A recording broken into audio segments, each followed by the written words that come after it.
बार बार संविधान के सामने अपना माथा टेक कर उन्होंने संविधान की शपथ खाने का काम किया और ये आज से नहीं कर रहे हैं, वो पिछले 2500 साल से कर रहे हैं। जब से वो गुजरात के मुख्यमंत्री थे उन्हीं के नेतृत्व में ये सरकार चल रही है।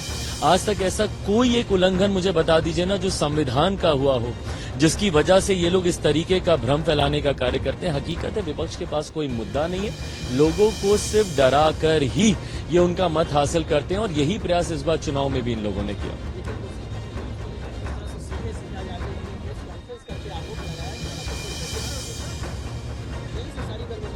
जांच पूरी तरीके से चल रही है और जो भी दोषी होगा सरकार कतई नहीं भाग रही।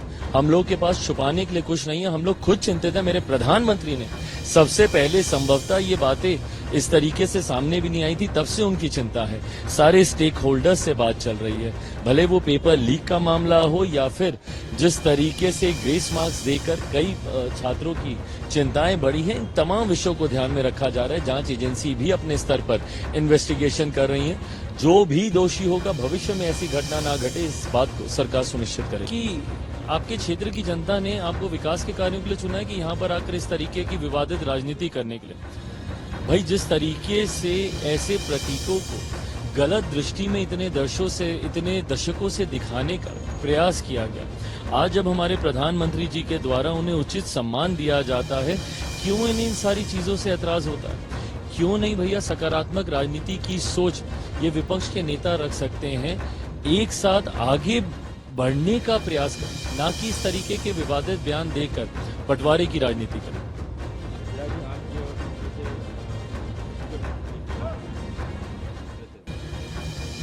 ये पहली बात तो खैर स्पीकर किसी पक्ष का या किसी दल के नहीं होते, वो पूरे सदन के होते हैं। सत्ता पक्ष हो विपक्ष हो सबके होते हैं। ऐसे में सर्वसहमति से इनका चुनाव होना चाहिए, ऐसी एक परंपरा रही है। आजादी के बाद से अक्सर हम लोगों ने देखा है कि इसी परंपरा का सत्ता पक्ष विपक्ष निर्वहन करते हुए सर्वसहमति से स्पीकर को चुना जाता है। बट बहरहाल विपक्ष की जिद की वजह से एक ऐसी परिस्थिति सामने आई और विपक्ष पूरी तरीके से जानता है कि ना उनके पास संख्या है, ना उनके पास वो आंकड़े हैं जिससे वो अपने प्रत्याशियों को जिता पाए। बट बहरहाल जहां एक तरफ आदरणीय ओम बिरला जी की जीत सुनिश्चित है, हम लोग इस बात को भी मानते हैं कि उनकी तरफ के भी कई लोग ऐसे हैं जो हम लोग के पक्ष में मतदान करेंगे, जो कि इस सोच के खिलाफ है। यहाँ पे इन लोगों ने स्पीकर के पद तक को चुनाव के क्षेत्र में लेके जाने की सोच रखी।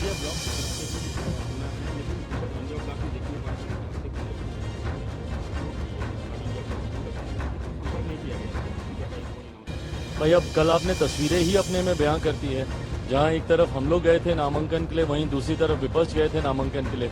हम लोग के साथ पूरा एनडीए एकजुट दिख रहा था। उन तस्वीरों में जो तथाकथित इंडिया अलायंस है, उसमें उस अलायंस के बड़े नेताओं को तो हम लोगों ने कम से कम सामने नहीं देखा। एक और बात क्वेश्चन है, बीजेपी के इनकी बहुत सारे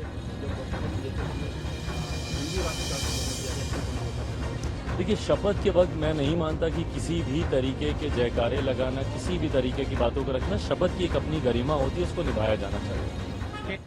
बार बार संविधान के सामने अपना माथा टेक कर उन्होंने संविधान की शपथ खाने का काम किया और ये आज से नहीं कर रहे हैं, वो पिछले 2500 साल से कर रहे हैं। जब से वो गुजरात के मुख्यमंत्री थे उन्हीं के नेतृत्व में ये सरकार चल रही है। आज तक ऐसा कोई एक उल्लंघन मुझे बता दीजिए ना जो संविधान का हुआ हो, जिसकी वजह से ये लोग इस तरीके का भ्रम फैलाने का कार्य करते हैं। हकीकत है विपक्ष के पास कोई मुद्दा नहीं है, लोगों को सिर्फ डरा कर ही ये उनका मत हासिल करते हैं और यही प्रयास इस बार चुनाव में भी इन लोगों ने किया।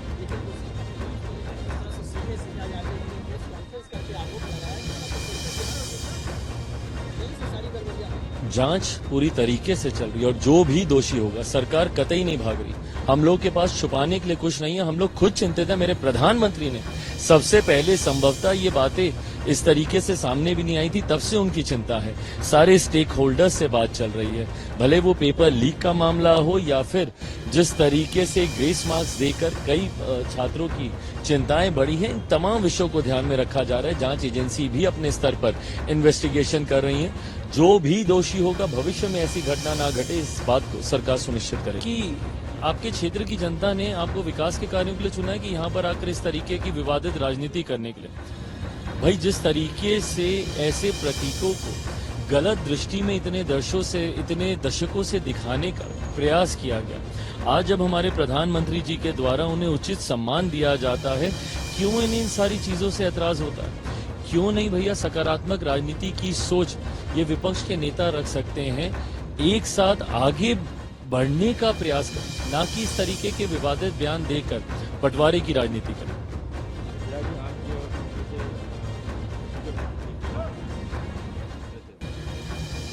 ये पहली बात तो खैर स्पीकर किसी पक्ष का या किसी दल के नहीं होते, वो पूरे सदन के होते हैं। सत्ता पक्ष हो विपक्ष हो सबके होते हैं। ऐसे में सर्वसहमति से इनका चुनाव होना चाहिए, ऐसी एक परंपरा रही है।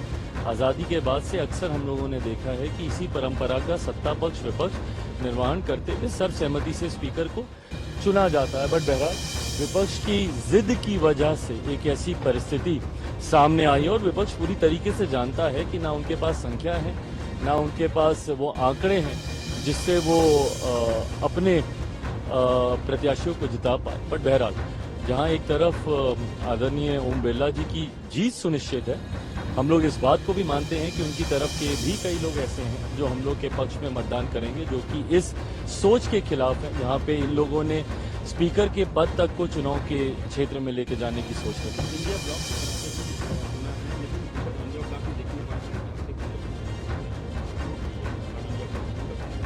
नहीं किया गया। भाई अब कल आपने तस्वीरें ही अपने में बयां करती है, जहां एक तरफ हम लोग गए थे नामांकन के लिए, वहीं दूसरी तरफ विपक्ष गए थे नामांकन के लिए। हम लोग के साथ पूरा एनडीए एकजुट दिख रहा था। उन तस्वीरों में जो तथाकथित इंडिया अलायंस है, उसमें उस अलायंस के बड़े नेताओं को तो हम लोगों ने कम से कम सामने नहीं देखा। अच्छा, एक और लास्ट क्वेश्चन है, जिस तरह से बीजेपी के एमपी बहुत सारे जब बीजेपी में हिंदी राष्ट्र का समर्थन किया गया। देखिए, शपथ के वक्त मैं नहीं मानता कि किसी भी तरीके के जयकारे लगाना, किसी भी तरीके की बातों को रखना, शपथ की एक अपनी गरिमा होती है, उसको निभाया जाना चाहिए। बार बार संविधान के सामने अपना माथा टेक कर उन्होंने संविधान की शपथ खाने का काम किया, और ये आज से नहीं कर रहे हैं, वो पिछले 2500 साल से कर, जब से वो गुजरात के मुख्यमंत्री थे, उन्हीं के नेतृत्व में ये सरकार चल रही है। आज तक ऐसा कोई एक उल्लंघन मुझे बता दीजिए ना जो संविधान का हुआ हो, जिसकी वजह से ये लोग इस तरीके का भ्रम फैलाने का कार्य करते हैं। हकीकत है विपक्ष के पास कोई मुद्दा नहीं है, लोगों को सिर्फ डरा कर ही ये उनका मत हासिल करते हैं, और यही प्रयास इस बार चुनाव में भी इन लोगों ने किया।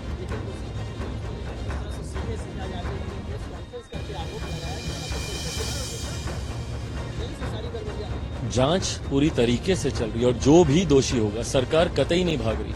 हम लोग के पास छुपाने के लिए कुछ नहीं है, हम लोग खुद चिंतित हैं। मेरे प्रधानमंत्री ने सबसे पहले संभवतः ये बातें इस तरीके से सामने भी नहीं आई थी, तब से उनकी चिंता है। सारे स्टेक होल्डर्स से बात चल रही है, भले वो पेपर लीक का मामला हो या फिर जिस तरीके से ग्रेस मार्क्स देकर कई छात्रों की चिंताएं बढ़ी हैं, इन तमाम विषयों को ध्यान में रखा जा रहा है। जांच एजेंसी भी अपने स्तर पर इन्वेस्टिगेशन कर रही है। जो भी दोषी होगा, भविष्य में ऐसी घटना ना घटे, इस बात को सरकार सुनिश्चित करे कि आपके क्षेत्र की जनता ने आपको विकास के कार्यों के लिए चुना है कि यहाँ पर आकर इस तरीके की विवादित राजनीति करने के लिए। भाई जिस तरीके से ऐसे प्रतीकों को गलत दृष्टि में इतने दशकों से दिखाने का प्रयास किया गया, आज जब हमारे प्रधानमंत्री जी के द्वारा उन्हें उचित सम्मान दिया जाता है, क्यों इन्हें इन सारी चीजों से एतराज होता है? क्यों नहीं भैया? सकारात्मक राजनीति की सोच ये विपक्ष के नेता रख सकते हैं, एक साथ आगे बढ़ने का प्रयास करें, ना कि इस तरीके के विवादित बयान देकर बंटवारे की राजनीति करें।